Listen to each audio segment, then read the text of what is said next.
All right. What has been the biggest obstacle in relocating your family for mission work?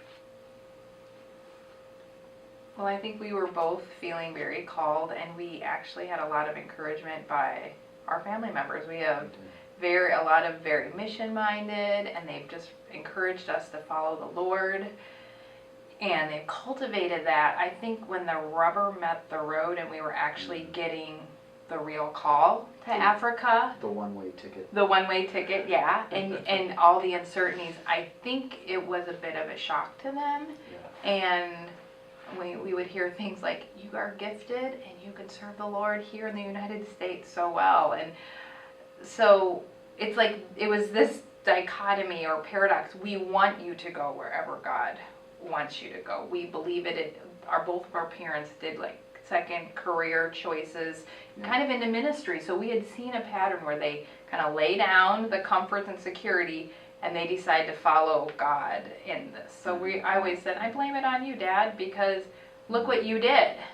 But it's still really hard because they're going to be saying goodbye to us and their grandchildren. You know, at that time we had one child, and based on some experience that we had, I was like, I just don't want to become a new mother in Africa or wherever we go. That just seemed like a lot. I wanted to have some support. So we started our family before we went, and we took one daughter with us, and it was really hard because of all the transition. It's not just leaving seminary here and going. I mean, the process was, you know, she was born during our seminary time, and we did multiple moves. And then we have the whole partnership development thing, going to Texas for GIAL. So it was a lot of transition in that time, and I think it really accumulated,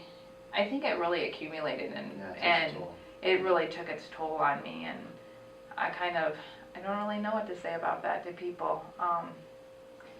If I would have known what I would experience, I definitely would never have done it.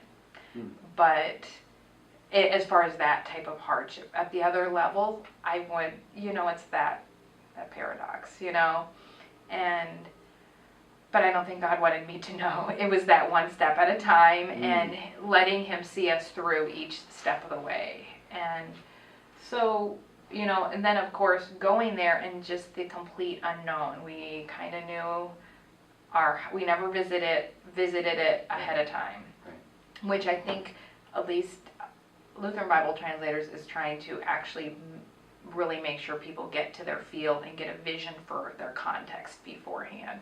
And so you're trying to pack and know you're going to be there for several years, and you're setting up a household and you're moving there. What do you take? And so that just really was what's available. It added to a lot of stress, and I think one way that we're kind of mitigating that is by having that first C, you know, experience. And then the health issues, you know, I was a nurse, and I definitely had, you know, standards of cleanliness and, you know, what was proper, and here we're looking at, like, especially malaria prevention, and how are we managing that? Where do you get the medication? So some of those little details. I don't think I was really worried about food and how you know, how that would work out, but I was maybe just really overwhelmed with constantly moving and transitioning in probably the 7 years before we went. We kind of moved a lot in our first years of marriage, and so I think, I don't know, that was, I think, the big challenge. Our personal family wanting to support us and not really knowing how, and being really torn about kind of, I mean, it was a gift they were offering us up also. I mean, that was a sacrifice, and acknowledging that it's kind of part of their call to support us. And I don't think we had really taken that into consideration as fully before that time, what it was going to mean to them, and the sacrifice. And that kind of made it harder. It's not just we're an island going, and whatever happens to us doesn't make a difference. It's just us affected. They very much felt very worried about us, can they make it, Yeah, no, and then Sarah had malaria, we hadn't been there less than a year, and she was pregnant, and, had malaria, and, it's all scary, you it don't was know scary, that. and they hear about, now after a number of years, we kind of think, malaria, it's just kind of like having a headache, Yeah. you just take a little medicine and you're okay. But the reality is, it is one of the biggest killers in the world, and and when you've never experienced it, it's just that's one of those bad African diseases, They were really worried, and we were too. I mean, you were, really sick, and that medicine was making it was hard to stomach the medicine, so that was really tough. Yeah, the medicine really affected me. So the malaria was bad, and then the treatment was That was also horrible. a time, I think, early on where we really did sense God's presence, because it looked like we were going to maybe lose the baby, and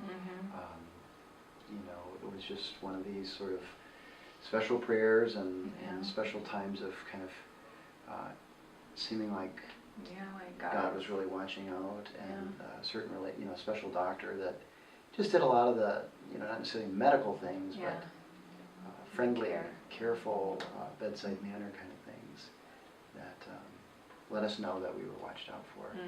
Like it wasn't outside of God's control, even though it really felt like, we really do not know what to do.